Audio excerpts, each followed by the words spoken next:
www.psicologicalcrisis.com.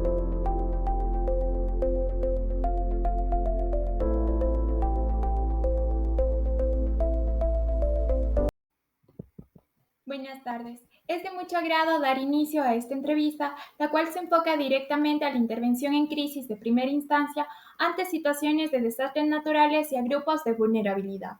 El día de hoy tenemos la oportunidad de dialogar con la psicóloga Vanessa Espinosa, experta en situaciones de riesgo con la población anteriormente mencionada, quien ha brindado su conocimiento y apoyo integral. En este tiempo exploraremos su intervención en crisis desde la especialización de la profesional hasta las estrategias más adecuadas utilizadas por ella con sus pacientes y los resultados obtenidos a lo largo de su trayectoria como profesional en la psicología, entre otros aspectos. Ahora sí, podremos empezar. ¿Nos podría comentar acerca de cuál es el área específica con la que usted trabaja? Bueno, de profesión soy psicóloga clínica, tengo 2 especializaciones, una en investigación en psicología clínica y de la salud, otra en psicooncología, y por otro lado tengo una certificación como psicólogo bombero del Cuerpo de Bomberos de Cañar, en donde se practica primeros auxilios psicológicos e intervención en crisis, principalmente posterior a desastres naturales. Ya, ¿podría compartirnos un poco de su experiencia ante estas situaciones? Nos habló de desastres naturales como tal. Efectivamente, bueno, nuestra brigada se ha activado ya en algunas ocasiones, posterior a algunos sucesos, algunos desastres naturales ocurridos cerca y lejos, hablemos de la localidad del Austro. Una de ellas fue en el aluvión ocurrido en La Gasca, otra de ellas ya hace un año en el deslave que ocurrió en Alausí. En estos lugares por lo general nos activamos el tiempo que sea necesario, damos primeros auxilios psicológicos, cubrimos las necesidades básicas que en ese momento tiene la población afectada y por supuesto hacemos procesos de intervención en crisis. ¿A qué se puede basar este tema con el grado de vulnerabilidad a esta población? Claro, hablemos que una persona en crisis, pues de por sí tiene un estado ya de vulnerabilidad. Entonces, si nos vamos a identificar quizá qué personas necesitan o requieren este servicio, entendamos que dentro de los desastres naturales principalmente se activan los equipos de primera respuesta para conocer el estado físico de las personas. Entonces, una vez que ellos sean atendidos físicamente, ya sea en el lugar o si necesitan atención hospitalaria, son trasladados. Posterior a ello, intervenimos nosotros, ya sea depende de la necesidad que tengan, ¿no? Ya sea por situaciones de la crisis, del suceso, del evento natural ocurrido, o porque fueron espectadores, o porque tienen algún familiar, es decir, no necesariamente a la persona que estuvo dentro del desastre natural se le da intervención en crisis. A veces hay personas que llegan únicamente a curiosear el evento y entran en crisis, entonces también son, digamos, sujetos de abordaje. Ya. Por su experiencia, ¿cuáles son las manifestaciones conductuales más frecuentes en las personas durante una crisis? Manifestaciones conductuales y emocionales también. Por lo general, una persona que está en un estado de crisis depende mucho, ¿no? Antecedentes personales, situaciones vividas anteriores. Ellos por lo general expresan sentimientos de tristeza, de angustia, de desesperación. Hay personas que se encuentran en un estado de negación, otras que están en un estado de shock, con un aplanamiento emocional, es decir, en ese momento quizá ellos no expresan ninguna emoción. Tal es el caso que le pueden haber dado la noticia que falleció algún familiar y esa persona no demuestra ninguna emoción, pero también podríamos considerar que está en un estado de crisis, en un estado de shock, y que quizá posteriormente se evidencien otro tipo de síntomas, pero son variables, depende de cada persona y de la experiencia previa de cada persona. ¿Cuáles son los modelos terapéuticos y las técnicas que utiliza con este tipo de población en crisis que, según usted, piensa que son más válidas y fiables? Bueno, dentro de la intervención de crisis, en crisis realmente hay una amplia variedad de técnicas que se pueden utilizar en ese momento.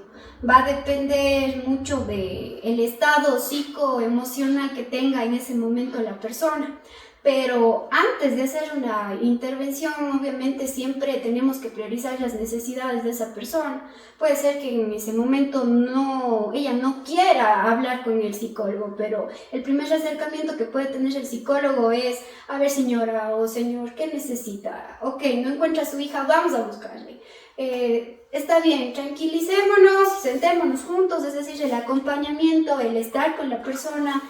A ver, un vaso de agua, ¿quién me da un vaso de agua? O alguna persona que quizás no está apoyando en el momento, me invento, puede ser que le pisó el carro al niño, la mamá está en crisis.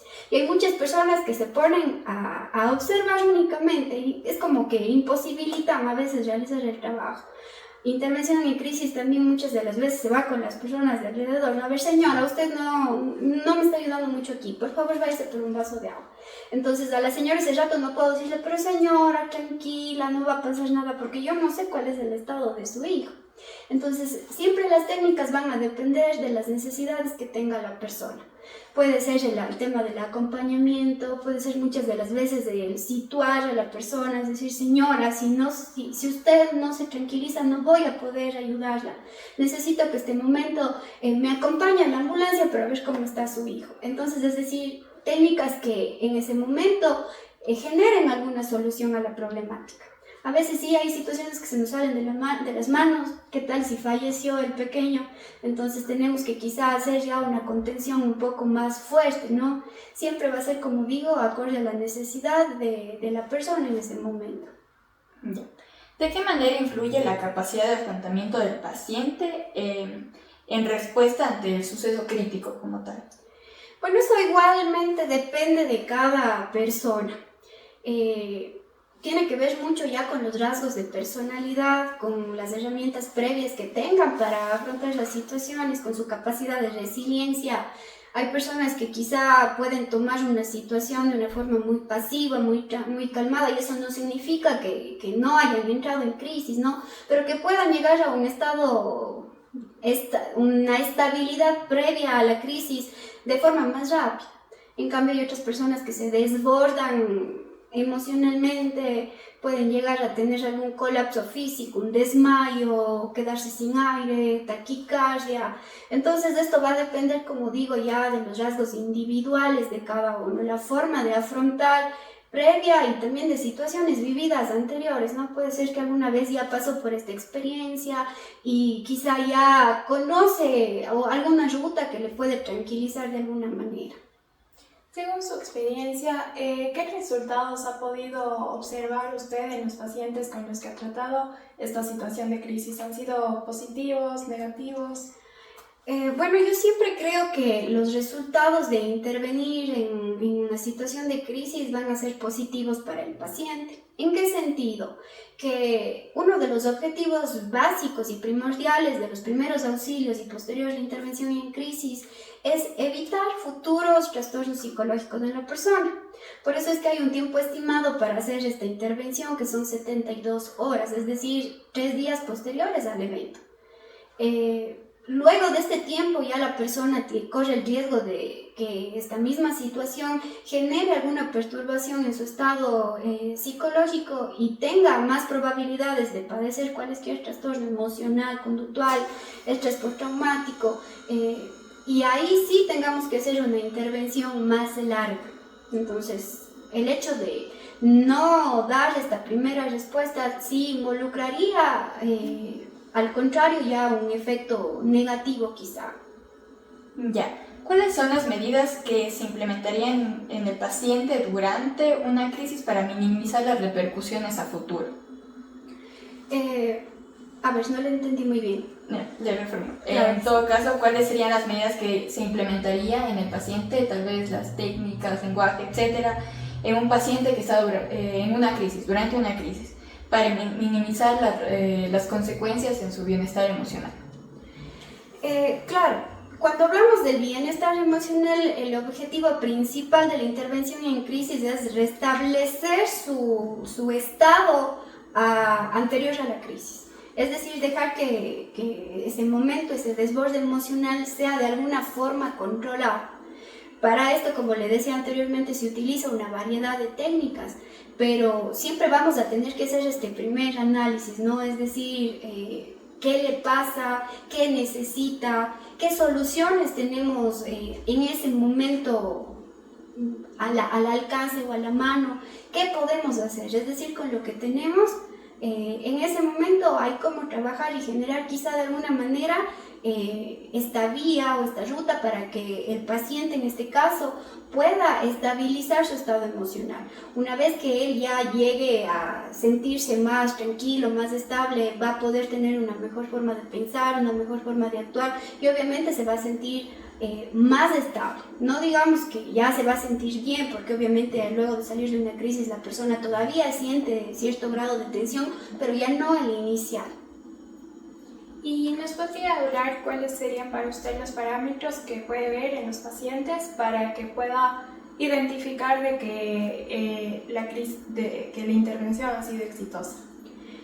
Por lo general los pacientes en este caso pues ya empiezan ellos mismos a generar alternativas de solución, ¿no? Es como que, ok, voy a pedirle ayuda también a tal persona, o voy a hacer esto, voy a hacer el otro. Entonces, es decir, la persona ya está con más claridad mental, está con un estado emocional un poco más estable que le permite generar soluciones.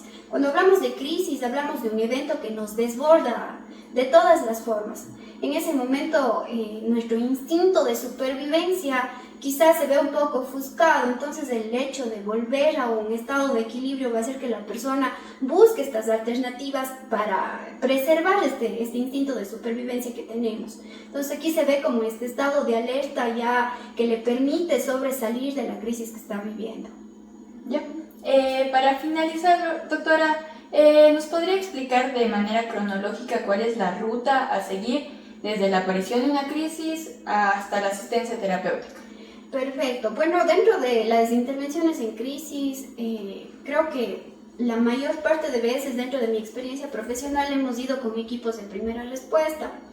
En este sentido, ellos son los que hacen esta filtración, ¿no?, de necesidad, y si necesita, como digo, atención médica en primera instancia, porque entendamos que la primera regla de la intervención en crisis es ver o preservar la vida y la salud física de la persona. Si una persona se está desangrando, no le puedo dar la intervención en crisis, tiene que primero ser asistida por la parte médica y luego sí, cuando esté estable, pues ahí sí podríamos implementar cualquier técnica de intervención.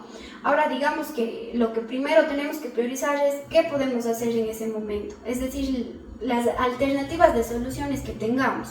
Ahí sí dar el debido acompañamiento, situar a la persona en su lugar, en su espacio y qué podemos hacer. Entonces esa sería como la ruta. Ahora muchas de las veces pues nosotros hemos tenido ya casos dentro de esta experiencia profesional en donde las personas mismas son las que piden continuar con esta ayuda. Entendemos que la intervención de crisis puede sí darse en ese momento, puede ser por una sola ocasión que digamos se cataloga la mayor parte de intervenciones de primeros auxilios psicológicos junto a la intervención en crisis, pero cuando hay la oportunidad se sigue haciendo esta intervención, es decir, nuevamente se busca el contacto con la persona para ver cómo sigue, ¿no?, su evolución. Y ya se han presentado también casos en donde las personas ya empiezan un proceso psicoterapéutico un poco más estructurado, que quizás sí va de la mano de su crisis y de algunas situaciones previas que pudo haber estado viviendo en ese momento y que quizá exacerbaron los síntomas. Entonces ese sería quizá como cronológicamente el proceso que se llevaría, ¿no? Ver si en ese momento la intervención en crisis tuvo un resultado exitoso y descartar, o quizá digamos que continuar con un proceso psicoterapéutico para que la persona tenga una mejor estabilidad psicológica. Ya, muchas gracias, doctora. En primera instancia, la intervención en crisis es la respuesta inmediata y directa a una situación de crisis para proporcionar ayuda y apoyo a las personas que están experimentando una situación emocionalmente abrumadora o peligrosa. Este tipo de intervención se centra en manejar la crisis de manera efectiva para reducir el impacto emocional y evitar un deterioro adicional de la situación. En esta etapa inicial, la intervención en crisis puede implicar acciones como: primero, evaluación de la situación. El profesional evalúa rápidamente la naturaleza y gravedad de las crisis para determinar el nivel de riesgo y necesidades inmediatas de la persona afectada. Segundo, establecimiento de seguridad. Se prioriza la seguridad física y emocional. Se toman medidas para garantizar un entorno seguro. Tercero, escucha activa. El profesional proporciona un espacio seguro y apoyo donde la persona en crisis puede expresar sus emociones, pensamientos y preocupaciones. Quinto, calma y contención. Se utilizan técnicas para ayudar a la persona a reducir la angustia emocional y recuperar un estado de calma relativo. Sexto, exploración de recursos. Se identifican y proporcionan recursos. Esto puede incluir servicios de emergencia, líneas telefónicas de ayuda, redes de apoyo social, entre otros. La intervención en crisis en primera instancia es crucial para estabilizar la situación y proporcionar apoyo necesario para que las personas puedan comenzar a recuperarse y afrontar la crisis de manera más efectiva. Ella es la doctora Vanessa Espinosa, especialista en gestión de riesgo, psicóloga en crisis de primera instancia ante catástrofes naturales. Además, ha intervenido con bomberos y grupos de vulnerabilidad. Entre ellos se encuentran los adultos mayores y personas con discapacidad. Ha realizado su labor en Cañar. Su número de contacto es el 099-87-1378. Nos gustaría hacerle llegar un agradecimiento muy especial a la psicóloga por el tiempo y haber compartido sus conocimientos con nosotras, que sin duda ha sido muy enriquecedor. Y esperamos que este trabajo sirva como fuente de investigación y autoeducación para generaciones futuras. Hasta pronto.